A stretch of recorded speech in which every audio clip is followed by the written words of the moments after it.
Yeah, but not only the long future, also the near future. I think I've said a few weeks, maybe months ago, 1 or 2 months ago, that his playing time would increase because he got stronger and stronger, showed more and more when he came in, but also in training sessions, that it wasn't only a nice trick, but there was more and more end product to what he did. There was more and more power to what he did, which is needed if you play against the best defenders in the world. And I don't think anyone is surprised that then at this moment of time he scored his first goal. He has such a special quality which you don't see a lot in football anymore, dominating the 1v1 situation, and that's exactly what he did when he scored his goal.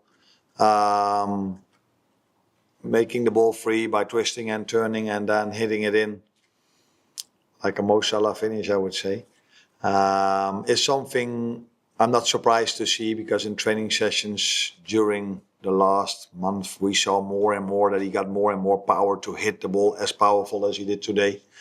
And that's why he had now 3 starts in the last 7 or 8 games, I think. I don't know exactly, but Wolves and Tottenham and this one. And pleasing to see that he did what we know, what makes him special. That's dominating 1v1 situations. Is he ready to start as big a game as Tuesday? Yeah, I think he's ready, yeah. Now the question, of course, is can he do this 2 days later again? That's another question. But would he be able to play and perform at that level? Yeah. I play him because I see him as one of the players we are having. It's not like he's less, or in the beginning of the season he was a young player getting some experience with the first team. But now he's just someone I can pick for any game, so also the one from Tuesday. But I think in general, that's not to say about Tuesday, but in general, expecting from a 17-year-old that he can play 3 games in 6 days. Because, of course, we were so lucky and fortunate that we have the Wednesday, Tuesday fixtures of UEFA. You could question if that's realistic, especially for the ones that have been there in Paris and saw that intensity. That's almost for every player too much, as you noticed today in my lineup, that I was aware of how intense 2 days ago was and how intense 2 days from today will be again.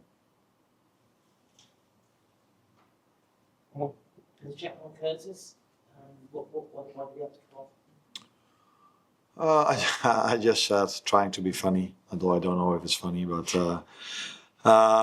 this whole season has been so many things are constantly repeating themselves, and that again was an example of that today. Every time when something positive has happened this season, someone, I don't know who's responsible for it, makes sure there's also something negative happening. It cannot only be positive this season, so there must be an injury involved after a good win.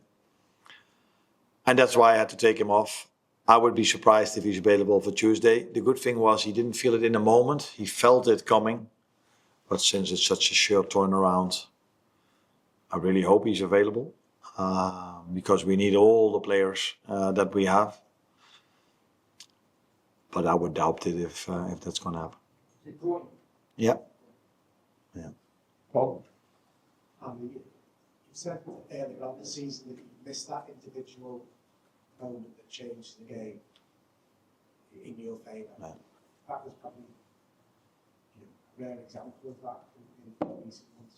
Because the game had just sort of, Fulham had just started to come back into it a little bit with Odegaard and I completely agree, as I usually agree with most of you. That's also something different than what we've usually seen with us. So I think we started off really well. First 20, 25 minutes, we were creating not the biggest chances, but we had a few good moments in and around their penalty box. And then there were indeed 5 to 10 minutes where I felt like, okay, Fulham is now coming into the game. And we all know, because you guys, I see always the same faces, we all know what's going to happen then with us. We concede. That has happened every single game almost. And that's why today it was for the first time maybe that in that moment, not that we were outplayed. Yeah, we were outplayed 2 days ago, but we were not outplayed in that 10 minutes. But they were coming a little bit. As Nottingham Forest game a little bit and got a corner kick and scored immediately. Today, at last, exactly at that moment, Rio had his moment, and that tells you how crucial goals are and how crucial momentum is. Because what if we, in the same game today, we would have conceded in that 10 minutes? Would have been a completely different game. And now, because we scored, we had the momentum, and 5 minutes later we scored the 2-0, which has happened so many times here at Liverpool. When you get the momentum, you can score another one. And so yeah, that's why a goal is very important, but that quality he has is also very important, and hopefully he can show this many more times in this stadium. Does Alisson have a chance for the next 2 games next week, or is he still a bit high? For Tuesday, you mean? Or Tuesday or Sunday? Oh, Tuesday, I don't expect him. He's not training with the team yet, but he's working very hard on his recovery. So we hope to have him back in the near future. But he doesn't train with the team yet, so he will not be performing Tuesday.